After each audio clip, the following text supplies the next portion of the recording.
father and son combination, Jurko Malczarek and his son Christian. Great to have them on board. They hope to be here from the start of the season, but they're here for round 3. They missed Zolder and Brands Hatch coming out to play, and we'll see how they fare. But obviously what they wanted yesterday was as much track time as possible. We had those 2 sessions, but the difference between them was 20 seconds in terms of track speed. So what they learnt in the slower one clearly will be somewhat limiting for them.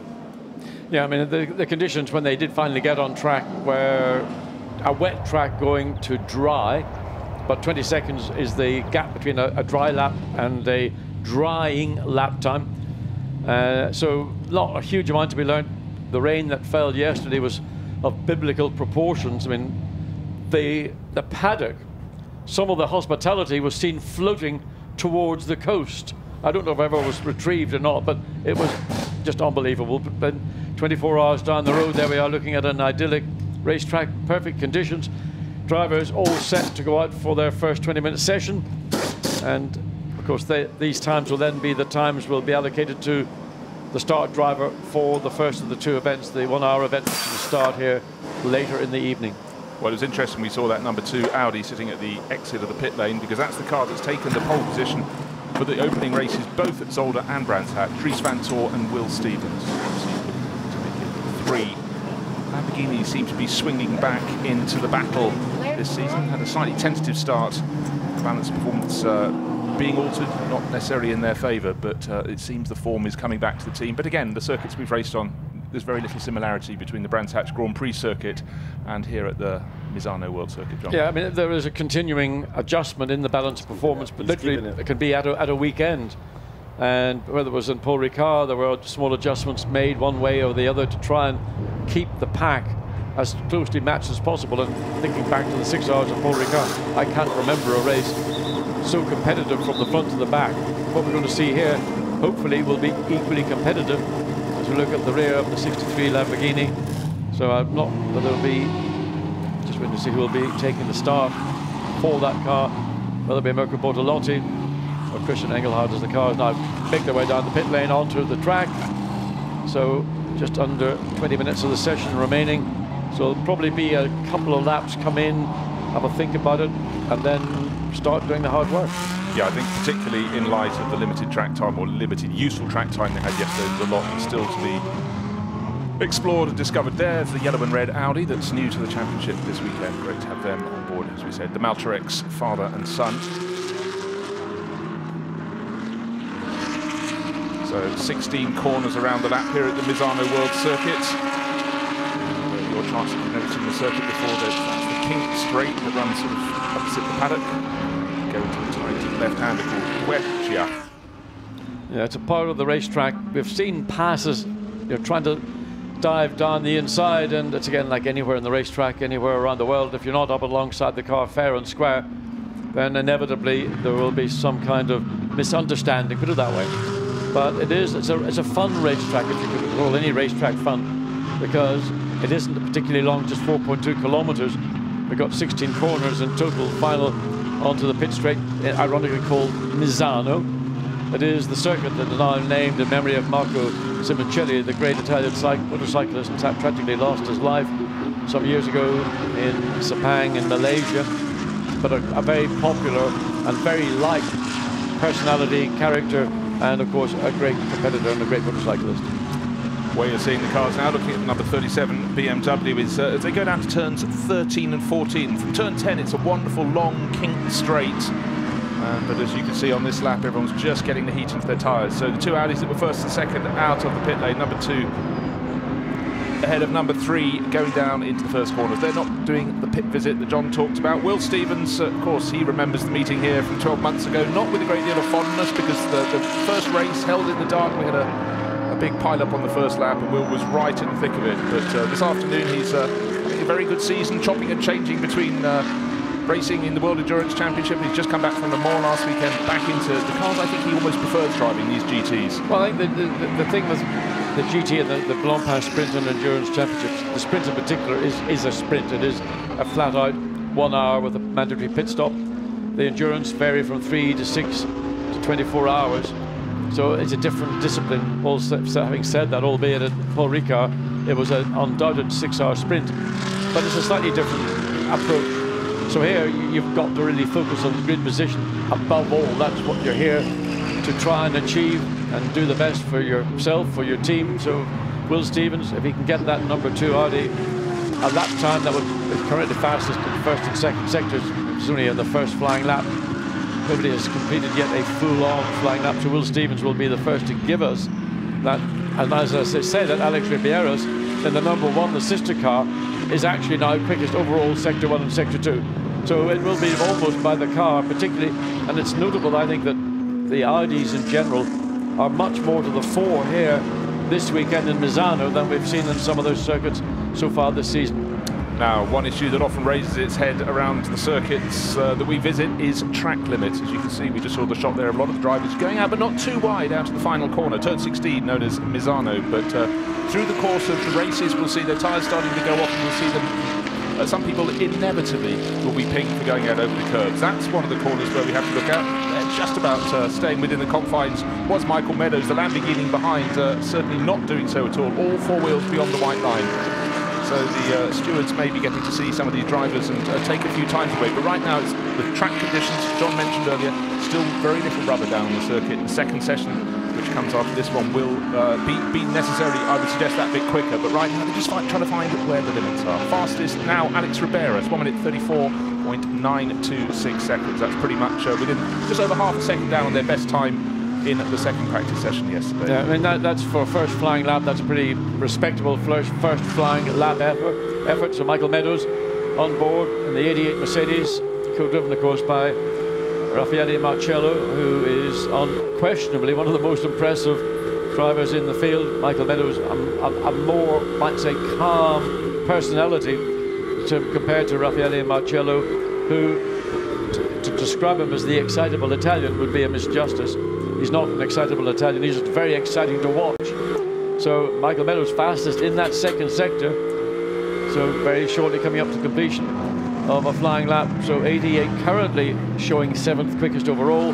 Frank Pereira's now gone quickest at 134.7. Will Stevens second, Alex Ribeiros third, but where will Michael Meadows? He goes quickest, 134.660. So the time's creeping down within the space of a couple of laps to the very quickest time that we saw last evening when the track was at its driest after that horrendous afternoon. Yeah, well, the 60s, well, it's the 19 Lamborghini that's been knocked off the top spot, but the sister car, the 63, starting to stretch its legs, and we will see this car is one we expect to see at the very top end. At the moment, it's the very bottom end. It's on our second timing screen, Christian Engelhardt, but when he slots this lap together, having had a slow first flyer as he was bending himself in through the final corner. This is turn 16, Misano. There was the white line, and it was very much to the left of the car, John. Yeah. So this is the sort of lap I was talking about. Yeah, the exit to turn 16 has been viewed slightly, maybe differently, because I think they had this discussion, in fact, 1 year ago. And in fact, Christian Engelhardt, just as we watch, has now gone fastest overall. Frank Pereira has now eclipsed that down. This is the one. This is Perez Compang, the Zico Perez Compang in the sister car, the all-green Grasser Racing Team Lamborghini. So it's Lamborghini's 1 and 2. No, it isn't. It's Lamborghini's 1 and 4. But it's number 14. Albert Costa has got the Lexus, new to our championship this year, up into second place. And third place is the other Lexus in the hands of Norbert Siedler. So early days here at the Misano World Circuit, and it seems the RCF sits on the track very well indeed. Second and third fastest at the moment. Well, that's a significant improvement than what we saw in yesterday's. Quite a different racetrack. Paul Ricard, the very long straight dominating the French circuit. There's no long straight here. It's a much more and that's an unexpected. That's on coming through, turned and into the gravel. So just about gets that car recovered. Santaloc Racing, Simon Gachet. Well, it was good of him to show us all of his sponsors' names, but that was quite a catch after it got away from him, and I think the fact got away is probably the phrase that goes with us. So what we have at the moment is Ezequiel Perez Compang, 1 minute 34.297 seconds, fastest by 12 one-thousandths per second from this car, number 14, and the 14, well, not its best first part of the lap, but the second part is an improvement. So is this going to go top? But certainly we've been very impressed indeed with Emil Frey Lexus Racing. They've just settled in. They started developing the car last year and have been a major addition. And I think some really unheralded driver pairings, I must say.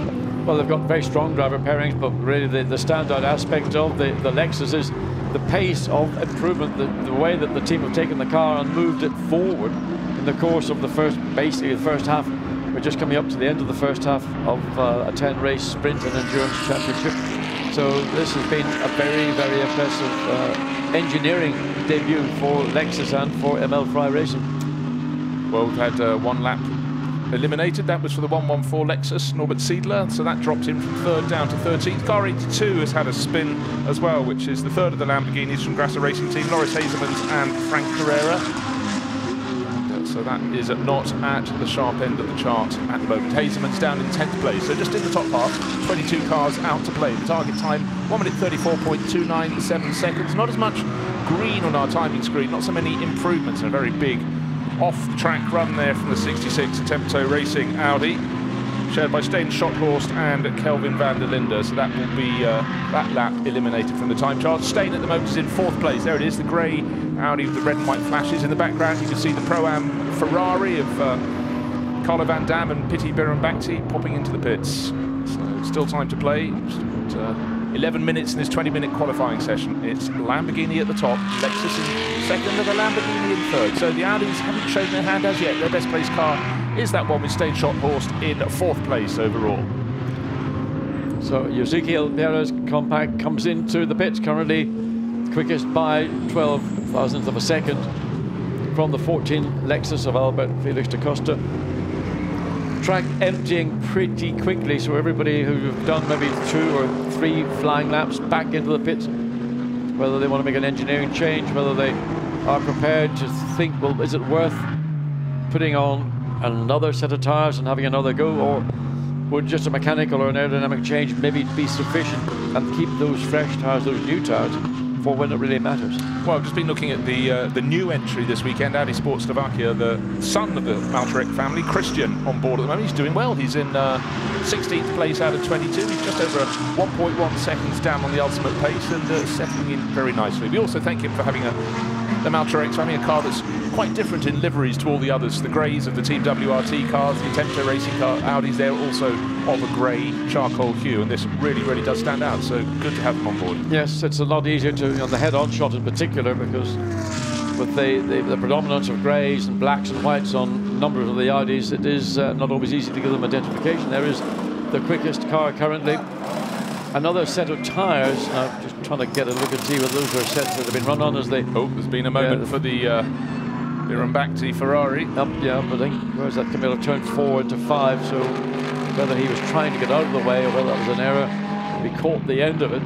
But in the second of the Lexus, the 114 Norbert Siedler, it's up to 4th place, and it's within 1/10.5 of a second of Ezequiel Perez Compact's quickest time. So front 2 rows covered by 0.152 of a second. Could be more competitive, I suppose. Well, we've had, as you said, John, quite a lot of pit visitors. What do we reckon the 88 Mercedes will rise to? Because at the moment, Michael Meadows only down in 8th place. Has he had a pit stop? No, not yet. He's still going around, but no, he has had a pit stop. So we could have some fresh rubber coming into play. Riding on board, you can see this isn't a serious lap. He's just getting the heat into the tyres. So maybe this is in fact looking through Piti Bhirombhakdi's windscreen. 3 wins from the first 4 races in the Pro-Am class, so going very, very well indeed for the Thai driver, whose ambition this year quite clearly is to win that Pro-Am title, and laying it down again this weekend. Well, it's a good lineup, and Carlo Van Dam in particular is matching Bhirombhakdi in terms of giving expertise, advice, and almost sort of coaching the young Thai driver and giving him an opportunity. Well, there's a driver who doesn't really need any coaching whatsoever, Will Stevens, who has really settled into the whole Blancpain Sprint and Endurance Championship over the last 2 seasons, and okay, coming away from last weekend, and was he in the previous one prototype, wasn't he? Yeah, he was.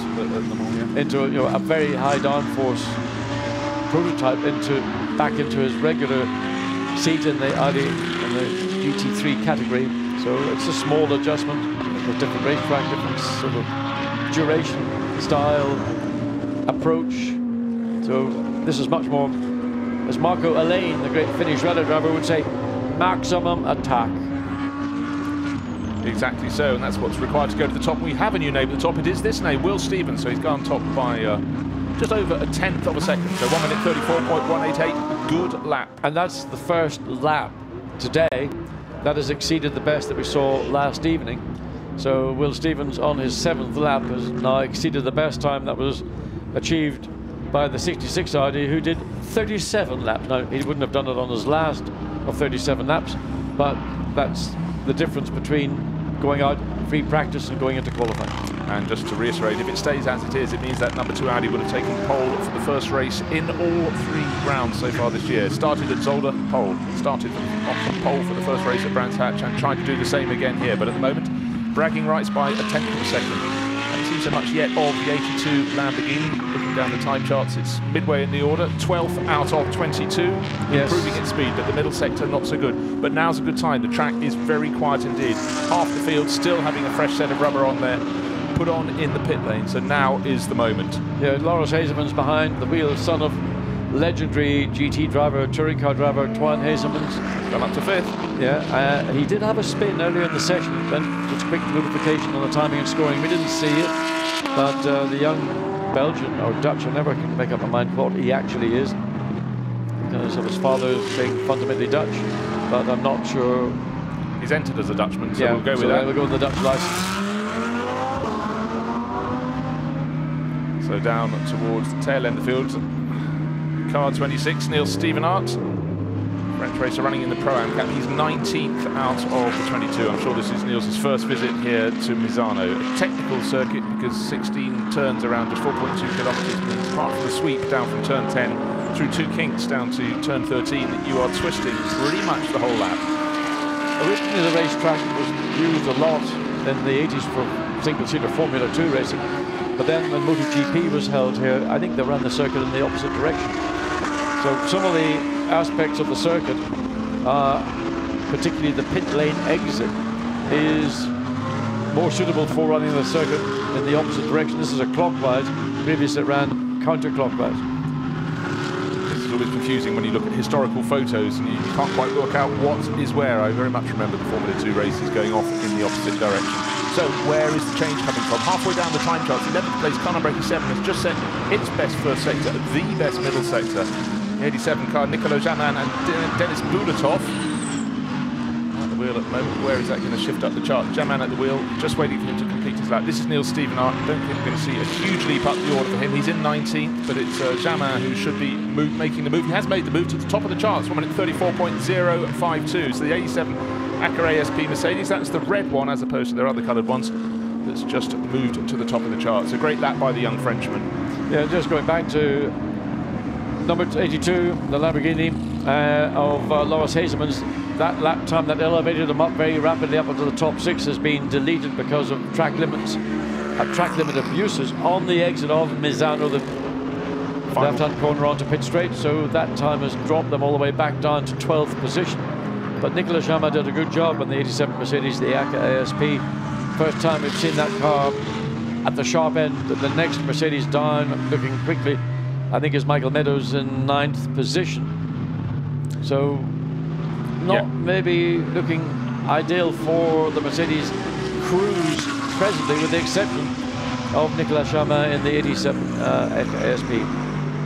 Yeah, well, Maxi Boot won last year with Franck Carrera in a Mercedes, so it can work here. But as you say, 1st, 9th and 10th in the charts for the Mercedes.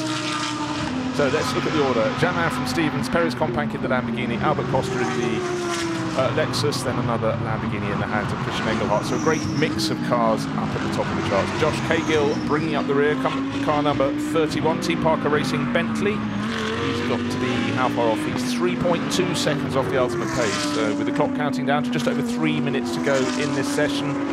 Only a few more chances for the drivers to try and get it right on the exit of turn 16 to complete their flying laps.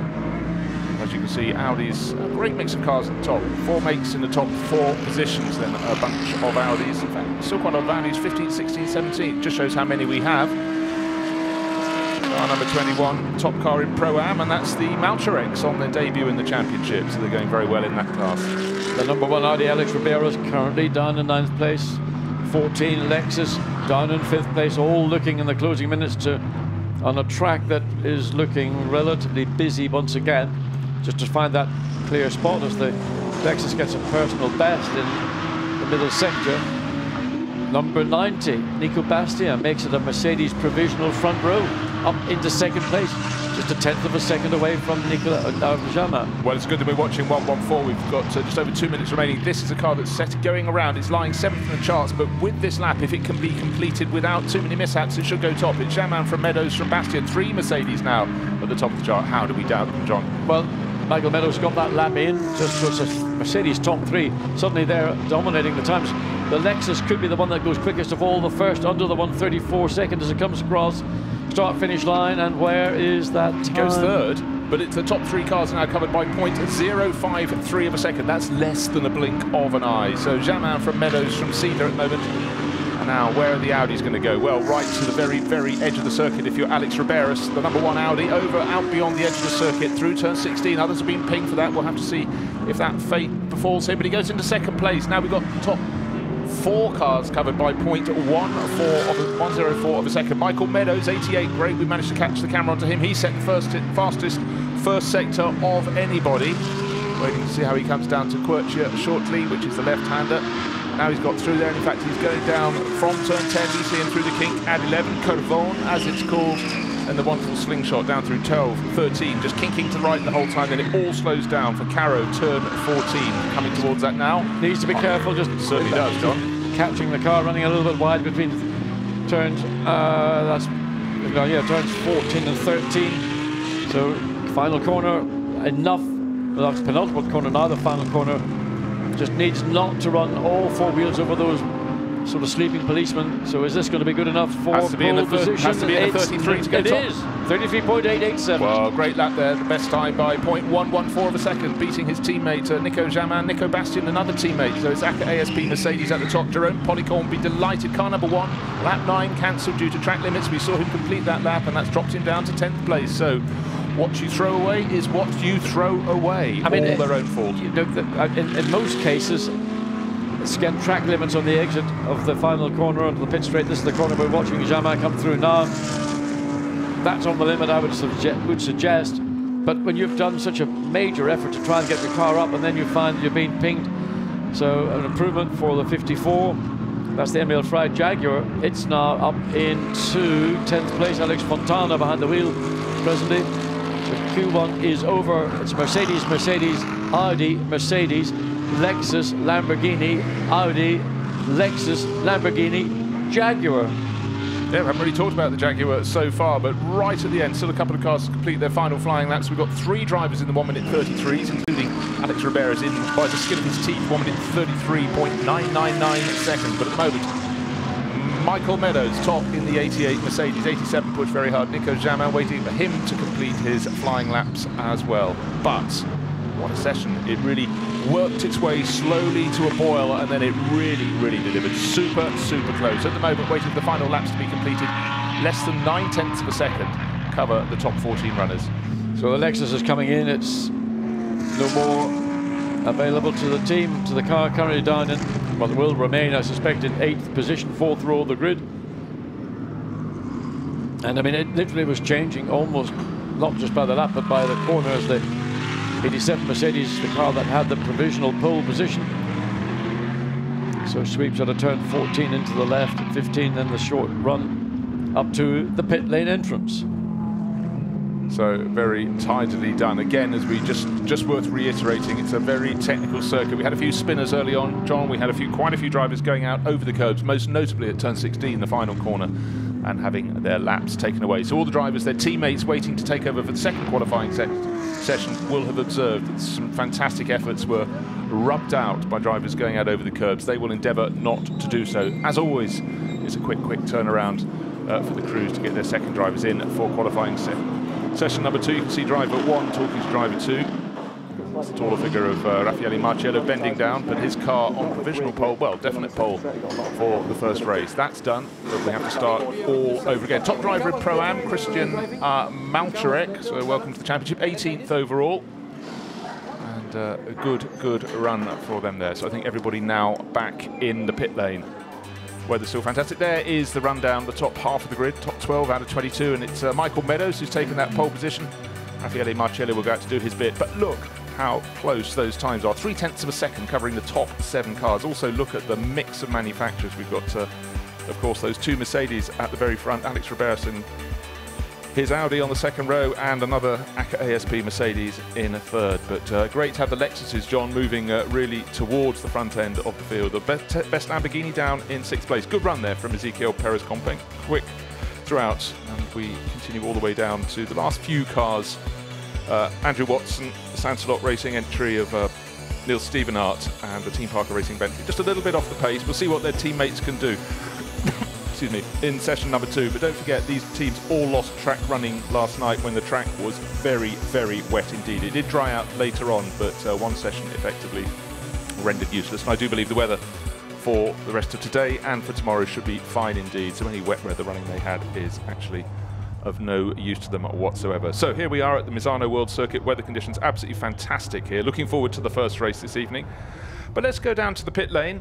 The fastest driver of all, Acura ASP Mercedes racer, Michael Meadows with Dakota. Michael, nice and quick. You must be happy with that. Yeah, really happy. It's long overdue, to be honest. I thought Brands Hatch we would do it, but here's still good. The car's working quite well here, so hopefully this afternoon or this evening we can turn it into a result. I bet you were relieved that the conditions on the track weren't as bad as they were yesterday. Well, yeah, yesterday in the first one we didn't even bother going out because it was just too dangerous. So I was surprised actually. The track's quite slippy today, even though it's warm and and dry. So it caught me out on the first run. Then the second run I adapted and it was much better. So hopefully pass some of that on to Rafael and he can repeat the same. So you said the track was quite slippy. Whereabouts slippy? Just in general, I thought the lap times would be much quicker, like maybe 32s, and we were only high 33s, so it's quite low grip in general. It wasn't one particular area, just 1% in every corner, and it makes up to quite a big difference. Great, thanks. Let's see what he can do. So there was Michael Meadows, not unsurprisingly describing the track as very, very slippery. Of course, John, we mentioned very little rubber left on it this morning after it wasn't just a rain shower, it was a tropical storm. Yeah, I mean, I think it's a very good effort indeed by Michael Meadows. That time, the best part of half a second, just under half a second quicker than the best we saw last evening. But of course, as Michael Meadows was describing the circuit, it's not that it doesn't have any grip, it just doesn't have that bite that you'd normally expect when you go out on fresh rubber, or maybe in some cases new rubber. So the track, assuming the weather now stays stable for this next session, and there's no chance of any rain at the minute, but principally to stay stable until later this evening and then overnight, the track will eventually improve. The bulk of the running will be done on Pirelli tires by all the other categories that are here this weekend. So that rubber will go down, the grip will come up, and one would expect in this second qualifying session to see an improvement over the times. Best time 133.887 set by Michael Meadows, and I think an outstanding drive by Michael Meadows to give himself that pole position.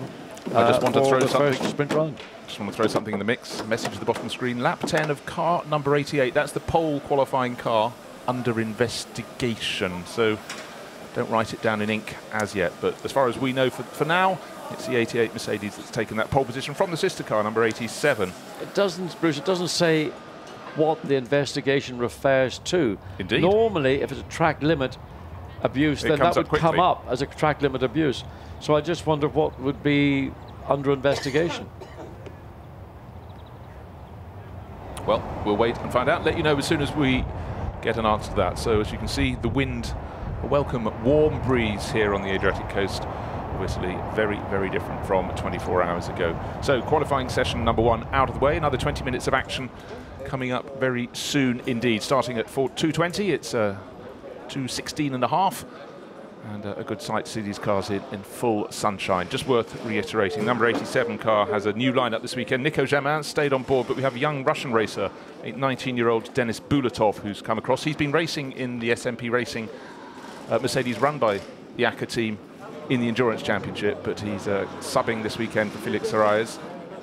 And we'll see how he gets on in this session. But he's not long. He's only this season moved up to GT racing, was racing Renault Clios and small single-seaters before, so he's having to learn and learn fast. But from what we've seen, he's been doing a very good job indeed. Yeah, so he's one of a number of young drivers who you have a single-seater race career in mind. That's what their dream is, and they're not being able to fulfill that for a whole raft of different reasons.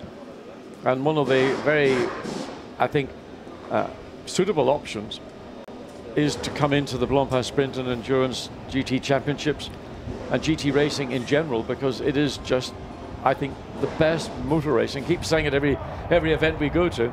Yeah, but the last event we went to was amazing. Just how can these events get any better? But the racing is just so close, and the difference between the brands, you can identify a Lamborghini from an Audi, from a Bentley, from a Ferrari, from a Lexus. That's what's important, that you can actually easily visually just say, well, that is the car that I might go down to that showroom and want to buy. Whereas with single-seaters, particularly where they're very regulated by course. So, well, what is that? No, was that a Porsche by any chance? No, it's a BMW. And it looked like a BMW. It did, didn't it? Andrew Watson drove it to start with.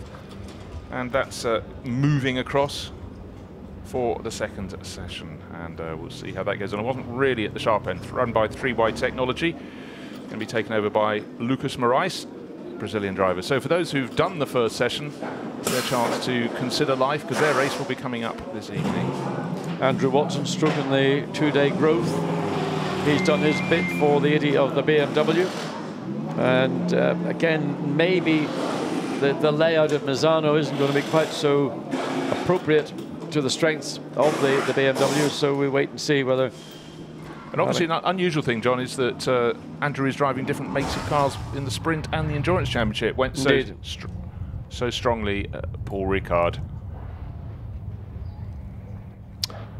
Now we're taking a look at a replay coming up. We had a late message about car 88 transgressing by going out beyond the white line, and that's at turn 3, very early in the lap. And this could, John, possibly cost him pole position. We'll have to see. We think that was the moment he set his, or the lap that he set his fastest time. That is the matter under investigation. I mean, it's up to the stewards to determine if there was... and his time has now been taken away. There it is, message on the screen. So they deemed all 4 wheels were out beyond the white line. So that great effort that put him on pole by the smallest of margins from his teammate has now been taken away. So the 87 car is now the one that qualified on pole position. So congratulations to Nicolas Jamin. Changed by record book already. I'm in total agreement with observance of track limits and the penalties that go with it. And because we didn't see it, maybe when the time was being set, then to have it then reviewed and taken away is hard. There's nothing Michael Meadows could do. His time is up, and he's got to relate or refer back to his second best lap time, which of course is going to drop him probably outside of the top 3-4 rows of the grid. Yeah, had been at the sharp end before he set that lap to improve his position, so he may get away with going back to 4th or 5th on the grid. We'll have to count back and have a look. But it's the turn of the teammates now. Drivers number 2 in the two-driver pairings. Good to see the Jaguar out there. We saw some good form from that at Brands Hatch, so maybe that will carry on here. 20 minutes qualifying session. The drivers will have observed where their teammates had been running out beyond the white line, so they will have to endeavour to stay within them, because it can really bite you very hard indeed. All your endeavours go to waste if you go out beyond. The drivers know that, and they'll just have to focus. So just as we had in the first session, John, it's drivers out just getting some heat in their tyres and finding, as Michael Meadows described, the track as being very slippery all around the lap, and they too will be hoping for a bit more grip, but they'll find there is less than they were looking for so far.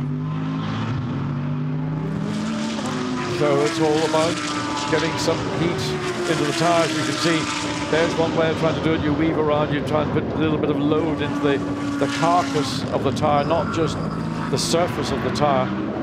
As surface temperature in itself isn't the whole deal. You have to get the temperature through the carcass and the surface. So a little Larry exit coming on to the start-finish straight. Sheldon van der Linde down into turn 1. So we'll have to keep an eye on the number 17 Audi and see where he goes. Certainly committed, one has to say. There's not a lot left on the table. Getting a pass. One of the Mercedes finding maybe slightly compromised. So watch again as he comes through onto the start-finish straight. Wow. Well, great looking. Whether it's legal or not, another matter. So he's fastest overall in Sector 1, but that's the first car effectively to come across the start-finish line to begin a qualifying lap. Well, spectacular shots, a wonderful bit of sideways motoring, but he does need to be further to left in those images out of turn 16 if he wants to keep his times. This wouldn't have been his quickest time anyway. We'll feel the drivers will build up through the course of this 20-minute second qualifying session, but Sheldon van der Linde, certainly in terms of artistic merit, you'd give him a 10 for that wonderful slide out of the final corner. Great adjustment, bit of sideways action. He wants to be keeping the cars in the straight line. And just to reiterate, the target time, well, the best time we had was taken away, yes, in the first qualifying session, but we do know you're going to have to be down into the 1 minute 33. So best time was a 1 minute 33.887 seconds. And the rival was very close indeed. Again, that's to a driver off the edge of the circuit. That's a driver who's got 2 purple times, Sheldon van der Linde, but I feel the stewards will be looking at that sort of performance, and again running out beyond the edge of the circuit. So I think number 17's times will be starting to be removed. 21, 1 and 3 all being warned for track limits. That's the Audi Sport Slovakia, the newcomer, now in the hands of the father, Jirko Malkočarek. He's one of the people being warned. So quickest lap, first flying lap, as we look at Raffaele Marcello in the car that we thought was going to be the pole sitter. With Michael Meadows, that time now has been deleted, so Raffaele Marcello will go out and try and claim what he knows. He's got a quick car, already showing quickest overall in Sector 1. And further through the field, seeing, well, Christopher Mies in the number 1 Audi is fastest overall in Sector 2. I mean, it's changing by the sector. Number 82, Frank Pereira in the Lamborghini, fastest overall Sector 1. 66, Kevin van der Linde is now gone, quickest overall in 134.5. Still best part of half a second or more away from what we saw, albeit that was a time that was deleted. Back with Marcello, down the back straight through these curves, absolutely flat out. But here you get into a slightly trickier situation. How long can you keep it open before you've got to get out? And also not get the car, just see how wide Raffaele Marcello ran into 14, oversteering the exit of 14, then through the 15. Oh, you hear just the bottom of the car grinding out on those curves. Then hard on the brakes, then this is the corner that's been catching out so many drivers. Well, the camera breakup couldn't quite tell me whether he had gone beyond the limits or not. Quickest overall, 133.6. If you're going to stick it on top, do it by a big margin, not a few tenths. It's nearly 7/10 of a second. We just had 19 Lamborghini going up to, well, he went up into first, it's just dropped a second and now had its best time. So it's fallen down. It's now from Pereira, his Lamborghini, in second place. So quarter of a second down on that fantastic lap from the 88 Mercedes. So getting a bit of space on the track, number 1, and that is Christopher Mies, third fastest at the moment. He's 4/10 of a second off the ultimate pace, and then Marcus Winkelhock just bangs in a quick time to go 4th. Very close, but that quarter of a second margin by Raffaele Marcello is looking very good indeed. His time 2/10 of a second and more quicker than the best in qualifying session 1. It's the obvious thing to say, but on a tight circuit, 4.2 kilometers, 16 corners, the key to your lap will be getting the clear lap, and then we saw the Audi having to struggle getting past some of those that have been just beginning coming out of the pits, for example, or finishing a lap, so they're not necessarily running at maximum pace. But Raffaele Marcello's fastest lap, 133.6, quarter of a second quicker than Frank Pereira. And Vincent Vos looking intently at his man, and there is Dries van Voor in the number 2. Dries van Voor currently is down in 6th position. Personal best, first and second sector. Whoa, Dries van Voor! You had to lose it this time. There was no way you're going to get that one back. But you've got to give him maximum points for entertainment. So he's lost that lap. He's probably rubbished the tyres, and the lap he's gone on to would be probably pretty much rubbish as well. Yeah, well, the team have to thank him. Coming out of turn 15 when he spun, he managed to collect it, which is some bonus points. He also managed not to take out one of his teammates, the number 17 WRT Audi, was next down the track with Sheldon van der Linde at the wheel, so it could have been an expensive, embarrassing moment, but as it was collected. Car 21, 1 and 3 must respect track limits at turn 3. Car 19, lap 2 cancelled, track limits at turn 3. Well, the Lamborghini we're looking at the moment seems to have kept it on the straight and narrow, and going very well indeed in the hands of Frank Pereira, second fastest. And looking at the moment, now we're looking quickly at the 63 car, the sister car, but that's further down the order. Mirko Bortolotti, 12th out of 22. and set to vault up the order. Needs to get below 1 minute 33.621 seconds. He should, if he gets close, if he gets within a tenth, he'll move up into second place. Let's have a look. They're looking on from the garage. Look good. Russell Racing team looks very strong. Goes into, well, 11th position. He improved his time, but not his position. He went up 1 place, but he's almost a second down. So more to be found. Still not quite on the button yet this year, the Lamborghini. Well, saying that, the 82 Lamborghini Frank Pereira is second quickest. Yeah, no, sorry, I meant the 63 Lamborghini here. And of course, we've got 4 of them in the field. Fastest second sector time for the Frenchman in the 82 Lamborghini. So waiting to see his conclusion. Here he comes now, final or penultimate corner into the turn 16. Misano, watch the exit, don't run too far wide, don't get too greedy. I mean, that's about what most people are doing. One has to wait and see where that's going to see an improvement or not. 133.823. He shaved an improvement, but not in position. Yeah, again, the middle sector has been the really strong sector. That's the one with the run out of turn 10 all the way down that pink back straight. That is where the Lamborghini seems to work best. Maybe it's on a low downforce setup and struggles on the twistier parts of the circuit. Still, Raffaele Marciello, 1 minute 33.621 seconds. We've still got more than half of this 20-minute session remaining. Stefano Telli not on camera right now. That's the 19 Lamborghini. His lap time has been cancelled for track limits in turn 3. Car 17, Belgian ID team, Stuart Leonard, Sheldon van der Linde. That cancelled because of circuit at turn 8. I mean, so many cars, so many drivers are having time cancelled. Yeah, looks like the message will get through. Eventually. Drip, drip, drip. The water torture treatment, it will get through to them. But 19 Lamborghini, 6th place in the hands of Andrea Caldarelli, bouncing towards the edge of the circuit, not beyond. And as in the first session, it's the 3-wide technology BMW that's bringing up the rear of the field. Lucas Moraes down in 22nd position. I don't think there'll be an improvement from 6th place for Caldarelli. No, he's about, well, he's a whisker off his very best pace. Yes, and all but matched it. I think that time would have been looked at because he was well and truly wide. 87 Mercedes currently down in 13th place, Dennis Bulabov. Personal best, first sector, overall quickest, second sector. So this is the car that has now won the pole position for the first of the 2 races. Comes out cleanly, good exit. Very tidy. Not sliding, not riding the curb. So that might just see a, well, 7th place. That's disappointing final sector. Well, maybe the fact we saw him being so neat meant he was just a little bit slower, therefore able to keep it on the circuit. But having just moved across, ready for one car, well, that's just the most epic save there from Dries van Thor. Out wide of it, overturn the curve to turn 15 out of 16. The teammate goes past the 17 Audi, and then, as if nothing had happened, he's facing the right way again. He did a good job, because that could have been all turning southwards. So a bit of fuel going in for the number 1. That's Christopher Mies's car. So the rear lid is lifted. Well, they're checking under the lid back to Raffaele Marciello. Has to make a little cut away from the apex. No, I beg your pardon. This is not the. This is the 35. That's Korniev. Yes, Alexei Korniev, the Russian the Russian duo in it. Korniev and the SMP Racing, run by Akar ASP, Vladimir Atoev. They had a pretty good run the opening round of the championship at Zolder. Distinctive with those red flashes up over the top, red, blue and white.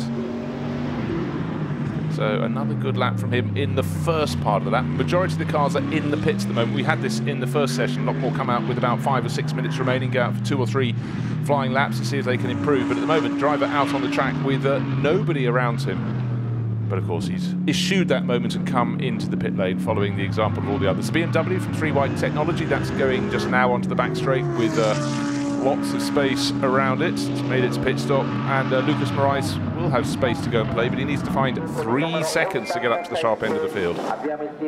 So it's all going to start very shortly. Everybody back in the pits, I think, is there 1 car, there are 2 cars. Christopher Mies is one of them. And Dennis Bulatov is the other. That both appear to be currently on track. No doubt they'll be coming into the pit lane as they go to work on the 63 Lamborghini. 1 set comes off. Let me just get a glimpse of these tyres to see if these are actually fresh or new tyres that are going on to the 63 Lamborghini. So it looks like there's also a mechanical adjustment possibly being made. Whether that's a damper, a shock absorber adjustment, whether they're trying to do something on the rear roll bars. Not an awful lot more you can do. As the Parker Bentley sits waiting for its opportunity to get back out on track as well.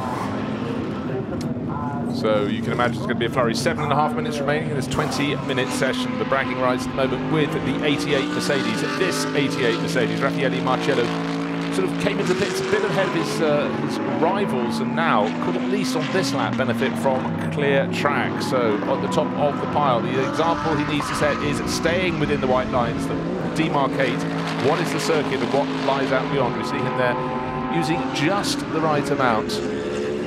Well, Raffaele is, I mean, always exciting to watch. He's totally and utterly committed. So goes into turn 8, this long left-hand corner again. The corner, if you run that little bit too wide in the exit, that will be noted. And then into these two corners that lead turn 9, and then the second part, turn 10, which we're now running through onto the back straight, and then it's all the way down through Cavoni, and then the second part then into turn 13, and that's when you get to 13, that's where you've got to make your decision. Where do I get off the throttle and onto the brakes? Well, there you see it. Fastest overall, sector 1, sector 2 for the Italian, into turn 14. Just keep the back down to this, it's basically balancing the throttle and the steering. Again, you can hear the car just running over that curb. So it looks pretty clean as you come into the final turn. What will Raffaele Marciello do without running over the curb? And that's about as close as you'd want to do. That might be a small, it is 133.212, almost 4/10 of a second up on his previous provisional pole time. Just as he did that, Dries van Tor had moments before just moved up into second place, just under half a second. Well, got very close to his time, but obviously then Marciello moved the target further forward to 1 minute 33.212 seconds. Christopher Mies, the #1 car, we saw that in the pit lane. Fast, his fastest first sector, the fastest middle sector, a very tidy run through the final corner. Will this be going to the top of the charts? Chris Mies into second place, just 1/10 of a second down on Raffaele Marciello. So it's closing right up. 17 Audi yet to set a really fast time. Sheldon van der Linde down in 13th position out of 22. He's a second and a bit down. Oh, that's out and beyond. Again, you know, I mean, I don't want to give the commentators curse every time a driver runs wide, but it's that kind of, you know, exit where you're slightly sloppy and not trying to check the car.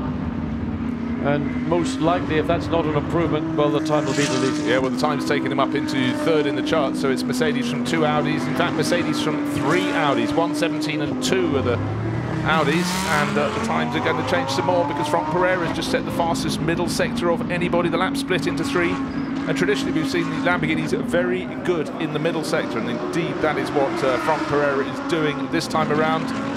Does he improve? Waiting for him to come to the end of the lap. He's down second place, up into second place. So he's had a better end to the lap as well. So he's just under 1/10 of a second down on Marciello. But car 17, Sheldon van der Linde, lap 6 cancelled. Track limits at turn 3. It's thrown it away. The life's going out of the tyres. It's dropped into 13th out of 22 positions. But Kelvin van der Linde in the number 66 Audi, currently 5th. Fastest sector, first sector overall. Waiting to see what happens in second sector. Can he maintain that purple, as we see it in our timing and scoring? Green is a personal best. Purple is fastest overall for that sector. So the 66 Audi on its way. Kelvin van der Linde. Not a purple, but it's still a good time, but way down on what might be considered to be the optimum for that sector. I just want to highlight that, well, Lucas Moraes got into the top 20. We've been talking about the BMW being slow, so it's now just gone back down to 21st. So even at the back, the drivers continue to improve their times. Down at the back on his own is Jerko Malčarek, the father of the Slovakian duo. He is 3 and a bit seconds down on the ultimate pace as he tries to wind his way up onto the pace. Now, who's going really well at the moment? Raffaele Marciello lapping consistently in the 1 minute 33s, which really is the chagrin of all those behind. But he's now got Franck Pereira in the 19. Here is 19 going even faster on the next lap. Raffa Racing Lamborghini down by 0.089 of a second, so not very much at all. This looks like an improvement coming the way. Once you've done the first 3/4 of the lap, staying within the confines of the circuit, you do not want to blow it through turn 14. Going towards the end of the lap now. Target time, just to reiterate, 1 minute 33.212. That was sort of okay through turn 15, a little bit wide now. Turn 16, a key to so many laps. We think that's probably within the realms or thereabouts. I think you're going to get away with that. So looking to see if there's any improvement. Yes, there is. Up to, I was going to say up to, but it was up to 7th in the lap, and think of an eye down to 8th. because 17 is up to 5th place, 25. That's Christopher Hauser up to 6th place. So in the space of literally coming across the line, positions you've gained have been negated back to the 63 Mirko Bortolotti. Not really having the kind of qualifying, currently down in 14th place. Personal best, first and second sector for Mirko Bortolotti. But consider back 1 year ago, we were always talking about that particular Lamborghini dominating qualifying and frequently dominating in the race. Turn 3 seems to be the corner where the most drivers are being pinged. Number 17 driver thereof just been pinged for that, for going beyond. That's Sheldon van der Linde. We saw him do it. Car number 90 has also been pulled back. Jack Manchester. So the young Brit's losing his best time, and that puts him down to 16th position. Mirko Bortolotti onto the second row of the grid, 4th quickest, 1:35.5. That's the best time that car's had in this session. 1 minute and 30 odd plus seconds remaining. Back to the 26 Audi. Marcus Winkelhock. Where are you, Marcus? Where He's are 11th. you? He's halfway down the grid, leading the Pro-Am class. So going well. In fact, he's not so long ago when I looked, he was up in about 6th position, but it shows how constantly drivers are going faster and faster. Almost into the final minute. This looks like another good lap from Vinky. He 10th of a second gave him several positions, so he goes up 3 positions. So well done indeed. So stretches the advantage in the Pro-Am class of this race. And he's sharing, just to reiterate, with Niels Stevenart.